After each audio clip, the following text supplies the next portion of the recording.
പൈങ്കിളിയല്ലേ, തൂവെളിച്ചം കോരി നിൽക്കും പൂക്കണിയല്ലേ.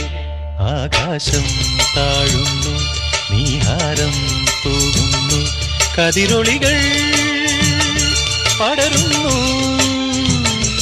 ഇരുളലകൾ അകലുന്നു.